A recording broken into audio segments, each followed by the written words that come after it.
tuvugute Shimi ese niki wabwira abakunzi ba Mataru TV show aka kanya niki cyagutunguye what I mean what was the surprise, what surprised you, what's just to make you to be like I'm surprised at this moment on from Mataru TV show? Mu byukuri ikintu cya surprising nangwa si ikintu cyantunguye cyane, ntago mbizi niba bari kukigeraho nangwa ntibakigereho, ariko nuko naje gusanga umupresidenta wa Mataru TV yabaye mwarimu wanjye, yanyigishije ntago nza kumenya 2008 nangwa 2008 ndatekereza 2008 yanyigishije mu wa gatandatu primaire, so it's been a long time ago. Nyuma yaho yavuye ava aho ngaho ajya kujya ku ishuri nyine kujya gukomeza amashuri yandi yararenzeho, nanjye nkomeza mu bindi byanjye bindi nari ndimo. So kuva 2008 kugera ubu ngubu, I think it's been like a 12 years like that, 12 years, so it's been a long time. Umwana wavutse icyo gihe akaba afite imyaka 12, no mwana mukuru ushobora kubutuma, ushobora kubagira gute na gute. Ikintu cyabaye kuri nakibonye ngahita ntungurwa, twaje kubonana icyo cyabaye cya mbere, turavugana tutangira kwibukiranya. Umwarimu aba ari umurezi, icyo gihe cy'ukuntu yari umurezi wanjye stile na n'ubu uyu munsi none niko mufata, kuko hari byinshi namwigiyeho, hari inzira nangwa se hari inama yampaye uyu munsi none ngenderaho. Namubonye aza kubona nanjye I'm grown man, abona narakuze, aba proud yanjye bitewe nuko hari uko yaranze icyo gihe, ariko uyu munsi none.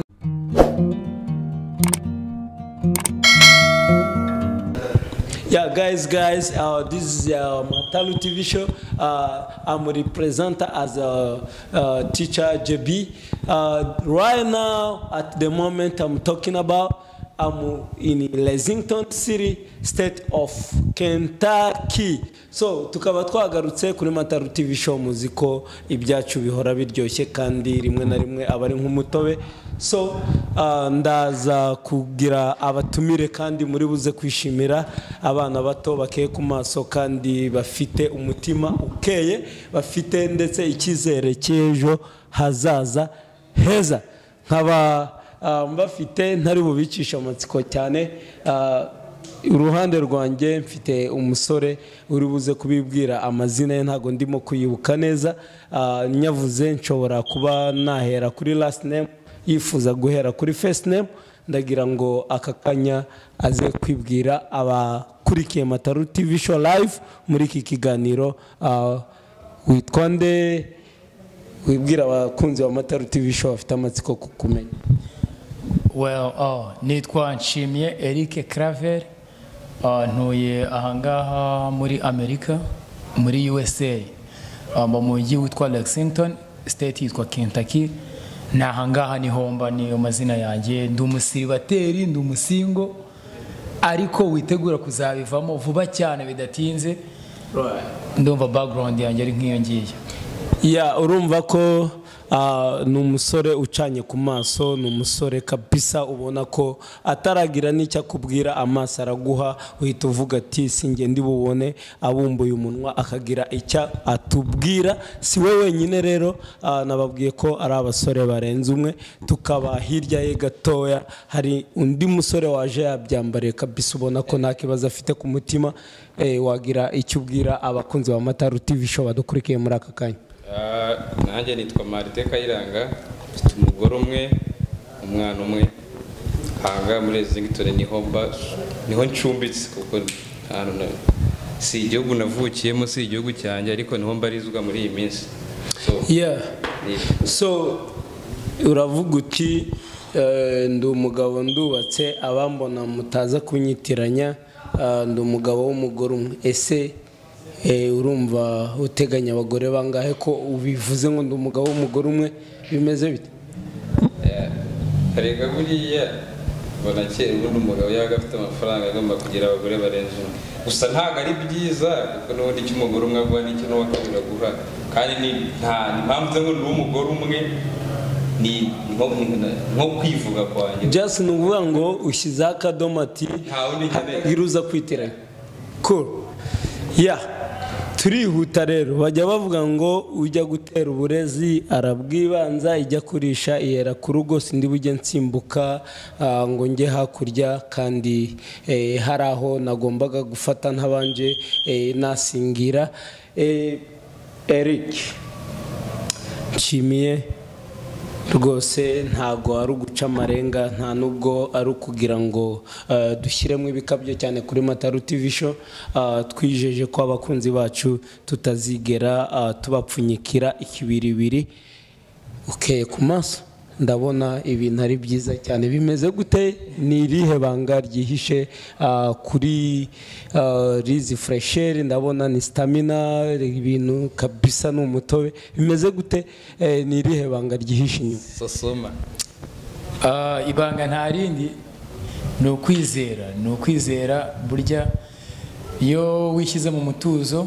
ukumva neza yuko utuje warangiza ibisigaye byose Imana bigufashamo so Imana igufashije kubona burakeye burije burakeye ubyutse uri muzima ugashima Imana kubona wabonye ibyangombwa byawe byukeneye kubona ubonye primary needs kubona wenda uranazirengeje ufite ibindi birengaho ushima Imana so akari ku mutima gasesekara ku munwa iyo unezerewe mu imbere nkaho ubwo wamaze kwiyakira n'inyuma biragaragara.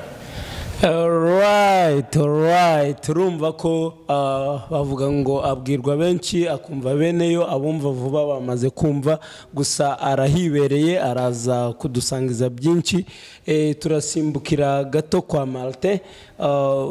Malte i state ya Lexington ni state turi buze gukenera byinshi wenda muri bikeya cyangwa se muri byinshi muri buze kutubwira bikeya ufite umugore umwe n'umwana umwe umaze imyaka ingahe muri leta zunze ubumwe za Amerika ese state ya Kentucky wayihisemo ukiri muri Afrika byagenze gute kuba utuye muri state ya Kentucky mu mujyi wa Lexington? Murakoze ngiye hano mpamaze imyaka 6 nzana hano nashyikiye ntago nahisemo ko banzanye nanga nashyikiye sigiye wahisemo ngo nzaza Lexington ngo nanzaza Kentucky ariko nzane hano nashyikiye taza ndahakunda kuko nta bindi narinzi bijyanye na Amerika so ndatangira ubuzima bugoye gato kongera bukoroha bukuzanye narewe imiryango ikureba ukeneye kwiga n'ibindi byose ariko akakanya ndakeka bimeze neza gake bigenda biza. Alright, urakoze cyane ntago mu byukuri usitasita mu byo utubwira Eric ndagira ngo akakanya tubomore igi akakanya turebe igi rya ritsiki cyangwa se bimeze gute dukore umuti tuvugute shimi ese niki wabwira abakunzi ba Mataru TV show akakanya niki cyagutunguye what was the surprise what surprised you what's just to make you to be like I'm surprised this moment on from Mataru TV show? Mu byukuri ikintu cya surprise nangwa si ikintu cyantunguye cyane ntago mbizi niba bari kukigero nangwa ntibakigereho ariko nuko naje gusanga umupresidenta wa Mataru TV yabaye mwarimu wanjye yanyigishije ntago nza kumenya 2008 nangwa 2008 ndatekereza 2008 yanyigishije mu wa gatandatu primaire so it's been a long time ago. Nyuma yaho yavuye ava aho ngaho ajya kujya ku ishuri nyine kujya gukomeza amashuri yandi yararenzeho nanjye nkomeza mu bindi byanjye bindi nari ndimo so kuva 2008 kugera ubu ngubu I think it's been like 12 years so it's been a long time. Umwana wavutse icyo gihe akaba afite imyaka 12 ni umwana mukuru ushobora kubutuma ushobora kubagira gute na gute ikintu cyabaye kuri nakibonye ngahita ntungurwa twaje kubonana icyo cyabaye cya mbere turavugana dutangira kwibukiranya umwarimu aba ari umurezi icyo gihe cy'ukuntu yari umurezi wanjye stile na n'ubu uyu munsi none ko mufata kuko hari byinshi namwigiyeho hari inzira nangwa se hari inama yampaye uyu munsi none ngenderaho namubonye aza kubona nanjye I'm grown man abona narakuze aba proud yanjye bitewe nuko hari uko yaranze icyo gihe ariko uyu munsi none hari ukundi nabaye nabwo se hari ubundi naje kuba we. So ikintu cyaje kuntungura cya mbere naje gutungurwa n'ukuntu naje kubona umuntu wandeze nyuma y'igihe kirekire cyane. Was like wow, nahise mvuga ati Imana ishimwe kabisa. Yeah, wow. Urumva ko tukibivuga atarabisobanura mwari kwibaza muti se what's gonna be the surprise, niki cyamu surprising byagenze gute, ariko arahibereye abihereye testimony, the short testimony ya surprise yaje kubona. Ese birumvikana uravuze uti naje guhura n'umurezi wanjye ariwe representa wa Mataru TV show.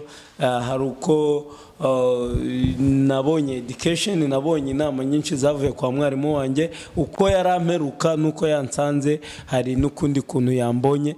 Ese niba atari ibanga ibyo waragezeho haba hari basic help cyangwa basic education yavuye kuri umurezi wawe cyangwa umwarimu wawe, akaba muri contribution y'ibyo ugezeho hari ibyo waba warakuye muri primaire cyangwa se mwarimu wawe yaba mu nama yaguhaye zishobora kuba zaragufashije kuba ahuri uhari ubu ngo? Cyane rwose honestly nta muntu ujya gutera intambwe 10 atateye intambwe ya mbere. So ni ukuvuga ngo hari ibintu bimanza hakaba hari ibintu bisa n'ibijya kuba hari bitangira bisa n'ibisasira ibimanza. So reka tuvuge wenda kugira ngo ibintu byumvikane neza. Umuntu ajya gutangira muri Guardian akazafata primary school akagera muri high school akajya university, but I never seen someone started from university, never see anybody like. Ntago nigeze mbona umuntu watangiriye mu kibura mwaka, watangiriye muri kaminuza ya skipinze Guardian, ya skipinze high school, ya skipinze primary. So nukuvuga ngo niba hari uburere bwo nafite najyanye muri secondaire, muri high school, nari nabukuye muri primary.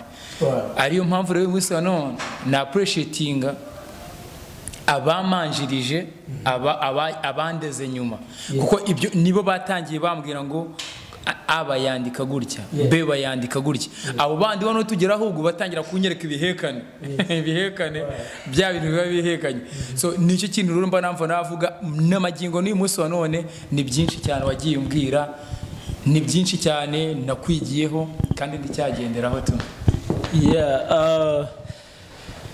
Kuri Mataru TV show muri description abafite amahirwe yo kumanuka hasi bagasoma description za Mataru TV show, you guys, you know, we just be clear about education, we be clear about African culture, compare American culture.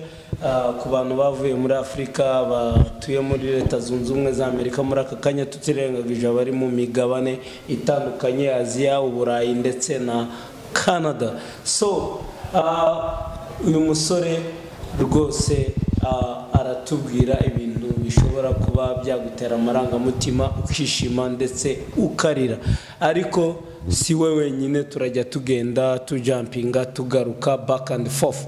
So Martin,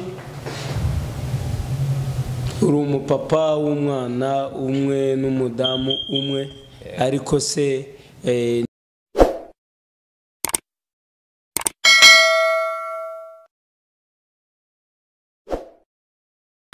utubwire ese kugira ngo utere intambwe yo kuba wava mu busingo ujya muri status as a married status, so experience wasangiza abataratera iyo ntambwe ni yihe, byiza birimo ni bihe, challenge zirimo ni zihe?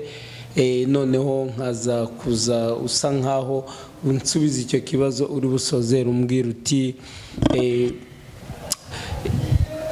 mu by'ukuri ndagira ngo n'abandi bose baze kubyumva, mu cyabimfashijemo ni iki cyangwa se imbaraga nazikuye ahangaha wajya mbere ukagira ukuganira abakunzi ba Mataru TV show badukurikiye angira inama bese birumvikana bajya bavuga ngo babwirwa benshi akumva bene murakoze cyane GGB yabajije ikibazo cyiza cyane mwari mu GGB munani mwana uko byagenda kose ko ni ikintu utazavanaho kuko cyane no that's the title is a permanent title which is good ikibazo baje ni cyiza cyane kuba naravuye muri single stars ntabyo muri mainstream gusa ntago ari ibintu by'umuntu abyuka ngaro utahita akora right ni processes ari naho rimwe na rimwe nagira n'ikintu ubwira ko ababyeyi bacu rimwe na rimwe upushinga umwana wawe umusore ngo nashake hari igihe rimwe na rimwe ntabikunda kuko gushaka umugore nawe bavuye ahandi so bisaba time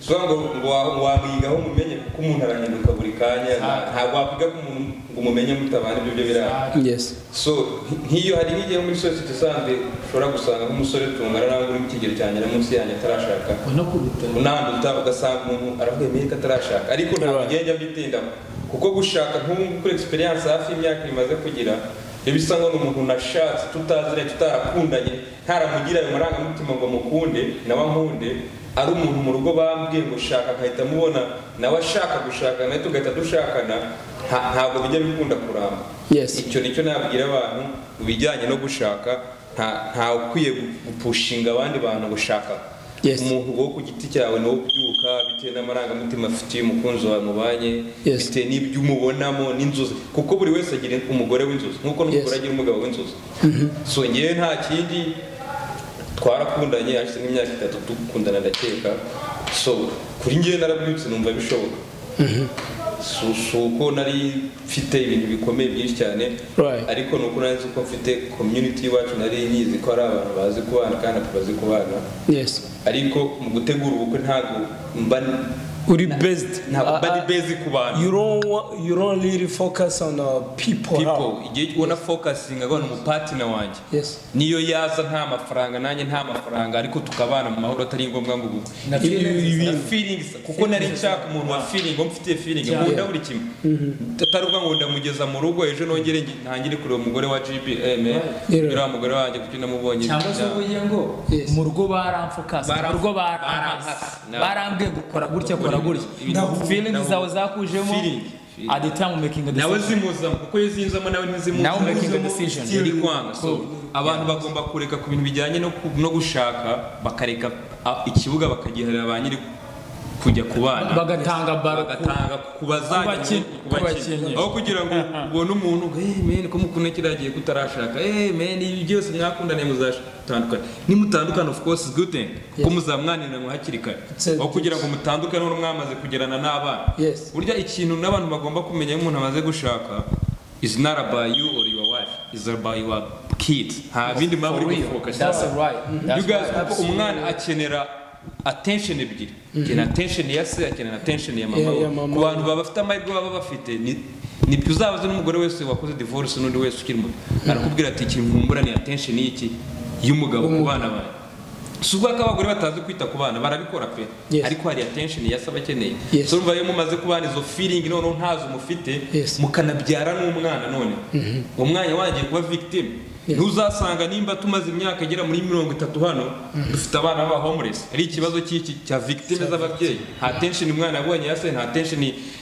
yabonye attention n'umubyeyi mwana akeneye ababyeyi n'indi wa kabiri nawe ntiyayimuhereza ko yari ikwiye kuko hari ababyeyi bashobora gutura abana gahinda basi kavuga ati cyaswa n'umundi ndacyo ni cyari kimeze hari abacicuma bakavuga ngo wakwakitinga uri nk'umwana ntawe utandukaniye naso ibyo bintu rero abantu bagomba kumenya ko you guys turi mu bintu wenda turakina tukagira gute abantu bagomba kumenya ko nimba umuntu agiye mu rugo ntago ari gereza ugiye guhevinga fan for real so banze umenye imico yanjye kandi nibyo ugikora me that's what I do kuko nyine ndi feeling zanjyanye mu gushaka nobody push me to get married n'umugore wanjye ni feeling zamujyanye so just in brief cyangwa se mu ncamake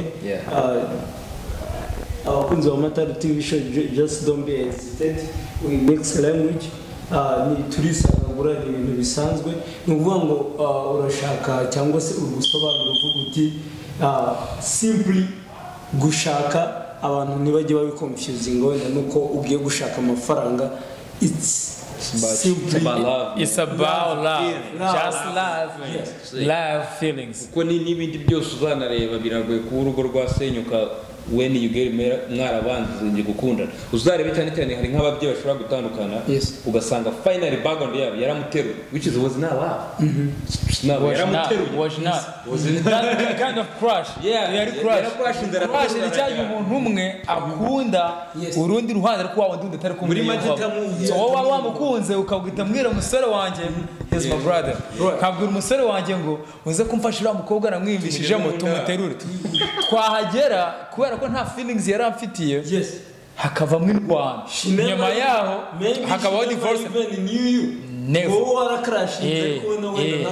Nukuvuga ngo crush ni cyagiye biba biri ku ruhande rumwe.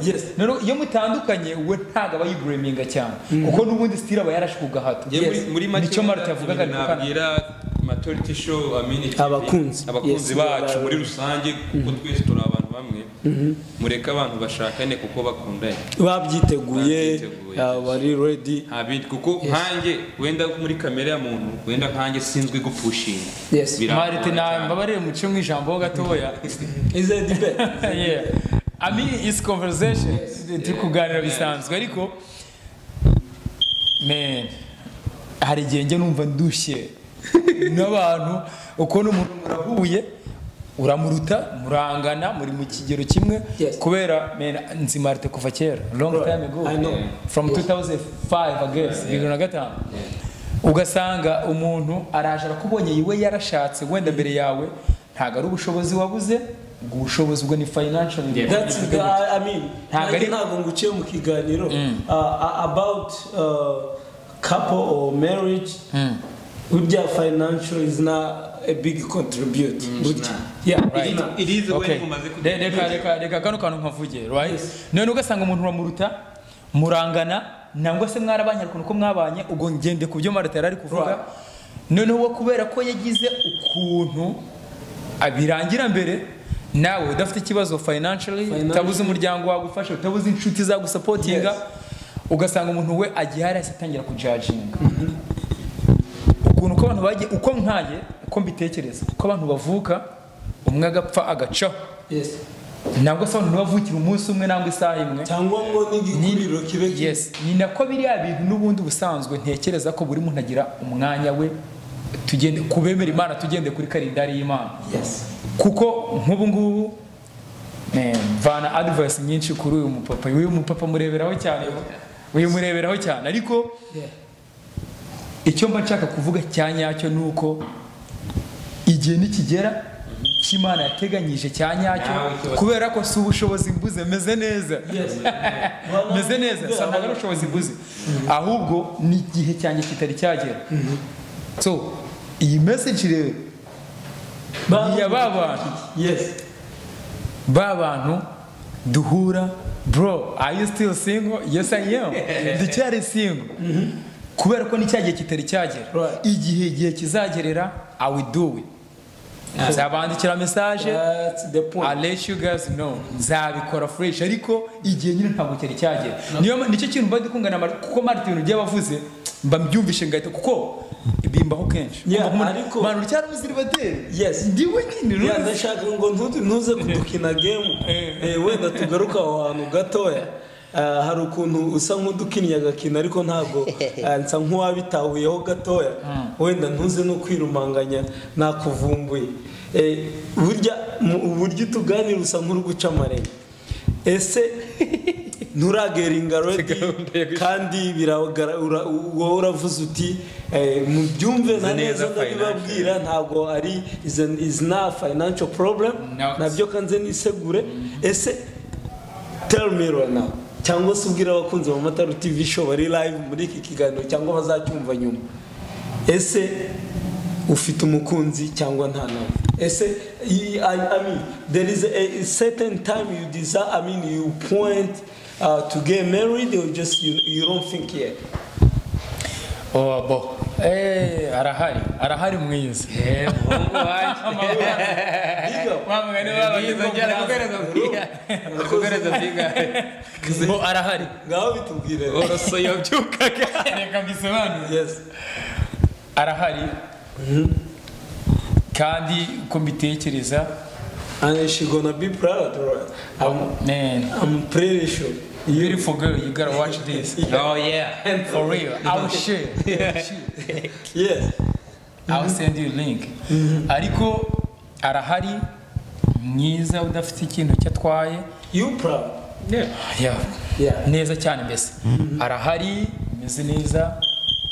Wa mugani wa rubaye ntunagakomozaho ntitubijyemo cyane uravuga ngo navuze ngo ntago ikibazo ari financial. Ni nako binameze ntago ikibazo ari ikibazo cy'ubushobozi. Ubushobozi mvuga nta muntu wigira. But no, my brother Martin he got my back. Yes. Aho niwe Martin ndabizi yabikora. Nawe ubwawe uri umubyeyi wanjye kuko bitewe nuko wandeze waranyigishije. Nkubwije ukuri nka kwa approachinga nkaza nkakubwira ngo I need this one. Sinzi niba ari ngombwa ariko hari indirimbo abadifa bajye baririmba bakavuga ngo nudashoboye kujya kubwiriza nudashoboye kujya kuhena ngo yatanga amaturo niko bajye bavuga ushobora kuba utafite ikintu urubumpeza financial ukampereza igitekerezo cyanze n'amafaranga. Hari n'indirimbo abazi korale ya Ambassadors of Christ hari indirimbo baririmba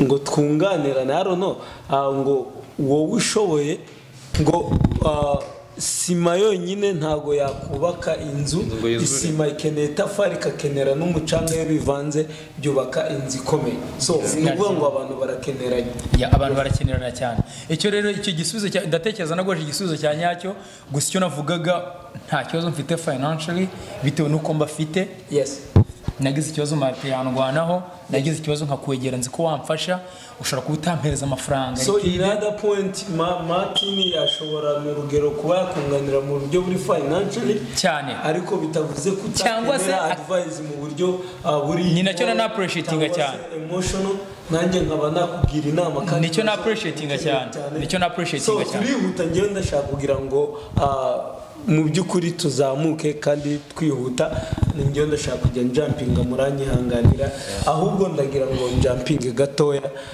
twamaze kumva nibura watuciriye mu mayange kandi Martin nawe yatubwiye gahunda zo gushaka abari bafite impungenge yamaze kubamara ubwoba ahubwo ndihuta gatoya jumping ntago wigeze ubasha mugiye kubivuga wabaye surprised yo kuba represent Amataru TV show ndetse yaje ari ex teacher wawe in back the day cyangwa back in the days yes. So aka kanya uravuga uti nishimye yuko yansanze hari level nagezeho nimba bitakugoye niyo utabyerura 100% ducire mu ncamake just in a brief umaze imyaka ingahe muri Amerika ese ubu ngubu ikintu wakwirata muri iyo myaka ingahe utaratubwira ngo ni ingahe muri Amerika ni ikihe ese cyahuye na dream wari ufite utaraza muri Amerika? Bo kino kibazo kiragoye ninkenera ubufasha ntabwo uri kigwaye ninkenera ubufasha kubera ko Martin umuvandimwe nawe araza kuza kunyunganira ariko nkuko nabivuze nge muri Amerika mazemo imyaka 4 n'amezi 8 9 gutyo. Yes, almost 5 years. It's going to be like a 5 years. Yeah, it's going to be like a 5 years like that.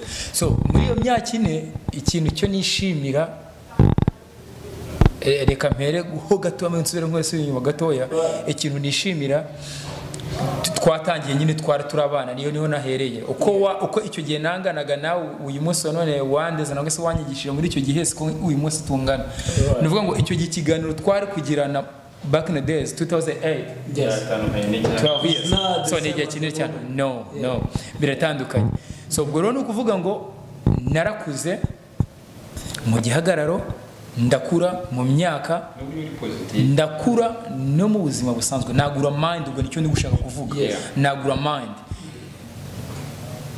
nkuko nabivuze Marite is my brother muzi kuva 2005 njyewe wenda sinzi ariko Marite njyewe nibuka ko nageze angari mu kwezi kwa 8 umwaka wasaga nk'ujye kurangira mari byumweru 2 hano muri Amerika nta muntu wundi wona ari nabona hari umutipe reka muvuge yihangane ngoga yeme ngoga ava muri Tennessee ava muri Nashville yabaga atari yazangaha none uwo munsi yaje twe nta muntu wari wakatugezeho uvuga ikinyarwanda tumaze nk'icyumweru azana na Marite none Marite yari muri babantu twari twaragiye dukina umupira kera turi abana twiga muri primary muraziranye bihanga tuziranye cyane ariko nkimubona nese mvuga ati aha hantu kubo njyewe nari najanga nta ababyeyi bari basigaye muri Afrika ni nazanye n'umu grand frère turi bari twenyine nkibona Marite nese mvuga ati ntabwo ngipfu ibintu namari nimeze neza so ikintu rero uyu munsi none nishimira ko nakuze mu buryo bw'ibitekerezo byaragutse hari abagivuga ngo ukitembe ukiona nangwa se ndagenda nkabona nangwa se naragenda ndabona so ahangaha tuba turi umuntu agenda yiga every day. I mean it's a new chapter every day, you know. Uyu munsi wa none ndagenda nahura na Marite akambwira man bino bintu bimeze gutya na gutya nkavuga well let me try this. Marite avuze gutya reka ngerageze ndebe. Yes. Ntamara kugenda nkaza ngahura nawe ngahura n'ubundi so none ngahita mfata life yo muri Africa kubera ko ariho navukiye ndahakurira ndahigira naje hano ndi mukuru ngafata n'ibintu byanga nkekiribura nkareba nk'umuntu muzima utekereza nkavanamo ikintu kizima so ibyo kwishimirwa byo ni byinshi cyane ariko reka wenda mbede cyangwa nte kuvuga byinshi no urekeraho ntuvuge byinshi ariko ntundezime umbabarire umbere inshuti kandi ntiwijijishe na ari ukuntu nabajije nise cira mu ncamake ntubimene umutwe neza kabisa ngo ubira ubihorahoze ariko utubwire mu ncamake nikihe ni level yihugezeho ushobora kubwira abagukurikiye mu myaka 4 n'igice umaze muri Kentucky muri state ya Kentucky mu mujyi wa Lexington. Yes. No ntari cyatakunga wenda twe kubavuze mwungane yeah he's my brother nta kibazo ko nshimira muzi ariko ngiye kandi mu myaka 4 nabonye nshimiye kuko abantu benshi cyane baje na mbere kera cyane harimo nanjye n'abandi batandukanye ariko ikintu ngenzi kuri nshimiye nuko nzi ko hizi ntago na give up avuga ati nimba ntangiriye I'm gonna do it just ni nicyo kintu muzi afite byinshi yagezeho ntago ari ngombwa ngo bijyemo kuko nimba ari n'imitungo wese hari imitungo wenda itemerwa kuvugwa ariko hari ibyo ngenzi wenda yagezeho kandi byiza itavugwa mirongo ni y'ubujura but sometimes we need to be proud on our achievement. Hanye ntabwo nzibijya ibijyanye n'imitungo igenda muvuga mu buryo buri personal buri positive buryo kuko twabaye mu nkambi ntabwo mutwabaye mu nkambi tuzuzuma twabaye mu kuba wenda no we just talk at moment just igero bwanyine kuko nyine hari ikintu mu nkambi tutari kuba twahiringa ngo tukigereho aka kanya dufite opportunity yo kuba twakigeraho tugomba kukibyaza umusaruro harimo ibintu ngiye mbara nka bitatu wenda muri community z'iwacu cyane abantu benshi bazi ko successful y'ubuzima zikari ishuri sometimes they don't take that way hari successful ngiye mbara muri umugabo wahiriwe n'urugo abemera gushaka kuko aratemera gushaka soin umugabo wahiriwe n'urugo ni success mbari ikomeye kuko success yo kuba wabona aho utura success mbari wageze muri Amerika and success mbona niyo kuba uri utari muri inzira zishukana none nyinshi kuba wajya mu bijyanye n'ibiyobyabwenge ukamenya ko we ugomba kuba positive ukavuga ati ngiye narababaye so I'm just looking forward ntabwo nabona izi nzira zinyo ryawe ndangombe najya mu matabi n'ibiki wa mwanya ku kazi muhereze iki amatabi n'ibindi so nshimeze katabikora niyo success ngiye mubonaho ndakeka ari ibyo wenda n'ibindi yabyongera ariko arabaze mwunganire so ndihuta rero ndavuga ni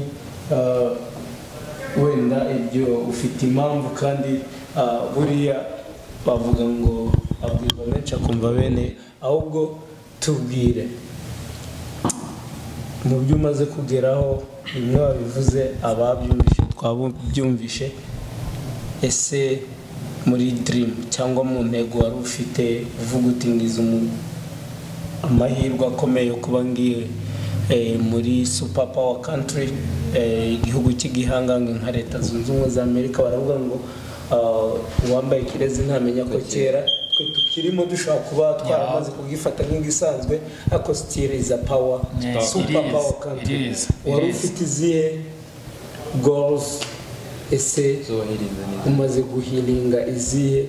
Ese you still focus, or what is the emotion and purpose to hit the rest? It's a good question. Kino kibazo gikomeye ku bitu, ariko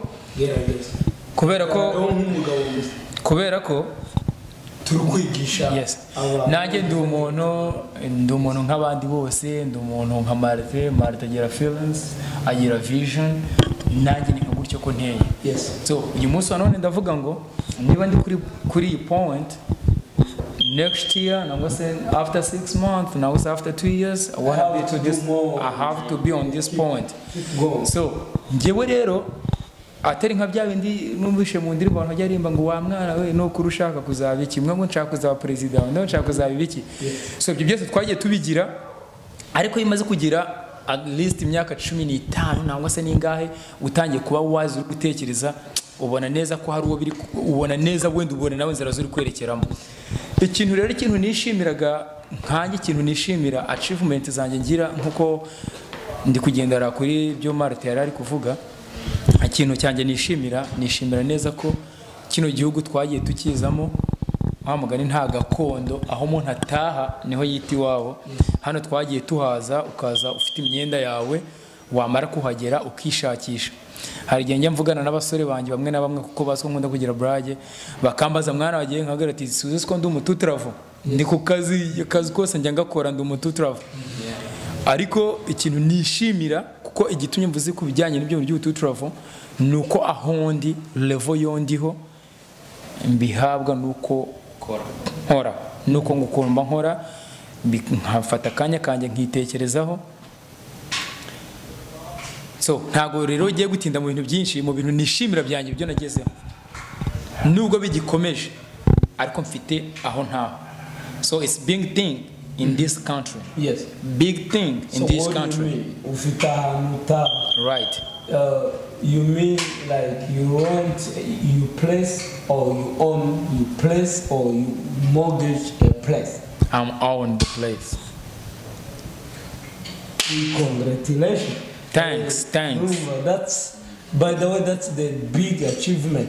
Mpamya ko umuntu nanjye mba muri iki gihugu, ndetse ndahamya neza ko nshobora kuba nkimaze mu minsi ijya kurenga iyo ufite ari byo umuvandimwe wacu Martin yakomojeho. Hari abagiye bagera hano ndetse niba bagashaka kuvayoletinga cyangwa ntibumve advice z'abantu bakaba baba n'abahomoresi, ariko ufite address ndetse ubivuze neza, uravuze uti I owe the place. That's big achievement. So ndasimbuka, ntago ndi utari wasimbuka, reka ngira akantu ko nunganiraho gatoya kwa kino kintu ukuntu twoze tuvuga like a judgment. Yes. Ku bantu bajudginga, man why you don't get married, kuki utari washaka, kuki utari wakora gutya na gutya. Ikintu cyose y'Imana nkuko nabivugaga, ntago bwari ubushobozi bwari bubuze, cyangwa se ntago cyari ikindi kibazo kindi, ahubwo yari yasaha, yari yatariki y'Imana bagitari yagera. Yes. Niyo mpamvu rero buri munsi yo nicaye, Marthe we n'umuvandimwe arabizi, tuye tubonana kenshi tukaganira, wenda nko ku bantu bataba muri Amerika barabizi, iyo ugeze mwa bino bihugu by'inaha ngaha, uretse na hano muri Amerika n'Iburayi, niko mbitekereza, ukabona umuntu muvuga ururimi rumwe, urabyishimira. Noneho uwo mwari musanzwe muzaranye we bindi. So Marthe tubonana kenshi.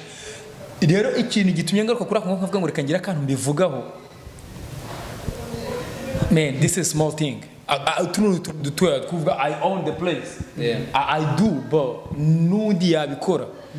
We still young, man. Turi batoye, dufite imyaka mitoye, dufite ibintu byinshi cyane, dufite urugendo rurerure rwa cyane rwo gukora. Niba naguciye mu ryo uvuga, I can see you young. I'm the best witness, kubera ko turaziranye bihagije n'abakunzi ba Mataru TV show wababwije ukuri nabaye umwarimu wawe ndi mukuru wawe nubwo utakivuze kanze nanjye nkideclare I'm proud of so you own the place and you still going you still too young tuva mu bwiza tujya mu bundi ni ibintu noneho bigaragara yuko uri kujya imbere so in a brief very brief what is your next target vision man habeshe tu Get married. exactly my next step I have to get married. I have to find a wife. Yes. I have to find a wife. You really are. You don't have one. You don't have one. I mean, she don't stay with me for now. No. You already choose. You have choice, or you have. I already made a choice. Oh, well, my brother. cool. Yes. So, ntabwo turi umubazi izina ariko you girl. Nawe ahwari. Ahuri, be proud. She knows. Yes. Nawe ubwe ariyizi. Right? Nawe ubwe ariyizi. Muri miliyoni na miliyoni. 1 in a million. Yes. So, dusimbuke gatoya tugana no ku musozo. Martin, state ya Kentucky ifite amateka akomeye. Wageze hano uriga ntago turi bigarukeho sindi unagira ngo abakunzi ba Mataru TV show ubanze wasubira inyuma ubabwira uko wageze hano uriga ngiye ndabideclare ahubwo ndihutira ku kibazo state ya Kentucky izwiho amateka menshi sindi bujye no kukubaza kuko kubivuga nta kibazo ahubwo ndihutira ku kibazo ndi buvuga ko nka gisasira Abraham Lincoln yabaye president wa Amerika avuka muri Kentucky. Back the day, it was not democratic, it was not Republican, but he was in like Union Party. Icyo gihe niko byari bimeze. Yes. Ni nawe president aba immigrant duterera big up kuko he really fight for the immigrant people. Ibintu nk'ibyo kugira ngo muri ko US Constitution the immigrant can have like at least 2 or 3 articles zibarengera so tukagira n'ibindi bihanganga abahanzi yes, and even right now the majority leader in the Republican Party is Mitch McConnell yes umunya Kentucky so icyo ndi bwihutire kukubaza naza kukubaza ati ese niki uteganya for the next few years muri Kentucky niki wararikira araba immigrant bari muri process zo kuza muri US ndetse n'abandi bantu bari mu zindi state babandi bagenda bimuka bitewe na life uko igenda iba movinga niki umbwira ibintu bibiri wabaratira muri Kentucky byatuma bazahagera bakaba successful twihuse urakoze cyane kuri icyo kibazo ni kiza ku bantu wenda bazanabyumva bateganya kuzaza nenda nabateganya kwimuka cyane kuko Kentucky ngiye nanshimitse twenyine uvuga ngo tuvuka hano twe twenyine twaje duhitira hano tuvuka hano nabimukira ndakeka muri iyi nzu n'abandi benda ni bakeya baje bahitira hano abandi baje bava mu yandi state atandukanye which is nkaruzi abantu benshi cyane kandi bose ntago ariko baje bava ikintu ararekira abantu Kentucky bagira akazi cyane bava you can ukuri kose wakora uri wese wakora and then ikindi kintu Kentucky is not a big state which is good for us kuko ntabwo twabaye mu migi cyane so Kentucky ntabwo yatugora ni state imeze gutya ntabwo ari nini cyane gusa n'ibintu byegeranye cyane n'ahantu bakorera ahantu dukorera ntabwo bari kure cyane icyo kintu nabwira ku bantu bazanaza n'abandi icyo kintu nararikira abantu kwanza muri Kentucky ikijyanye n'utuzi n'uburyo atari ikintu cy'umujyi munini ariyo mpamvu ngena abantu bava nko mu nkambi kuza muri Kentucky nayo bashishikariza kuko ntabwo twabaye mu mijyi minini cyane kuko hari usanga bajya Chicago ari usanga abantu bijyanye na credit zabo zarabaye because they don't know what they do I mean depending the salary or the wages however they work the life standard is more higher than the wage they make. So bigatuma biba kozinga wenda kujya muri bankruptcy so Kentucky rero hano ikibazo wenda nzi kuri Kentucky is about insurance assurance zanga nuko nzi ko ziba high ibyo ni ibintu bisa kandi ntabwo wagura imodoka. I mean, that's depende na state ibintu. Kentucky ni state ituje cyane udashobora kumenya nyango uyu muntu arakwanga nanga aragukunze just kandi ni na state ituwe n'abazungu none batavukiye abenshi bavuye hano no baza gushaka ubuzima nkuko natwe twaje gusanga hano man it's everything you can do ikigomba kumenya wenda muri community wacu dukeneye communication. Igihe cyose uje uvuye ahandi hantu you guys we kujya praying ibintu nkaho uri smart than other people.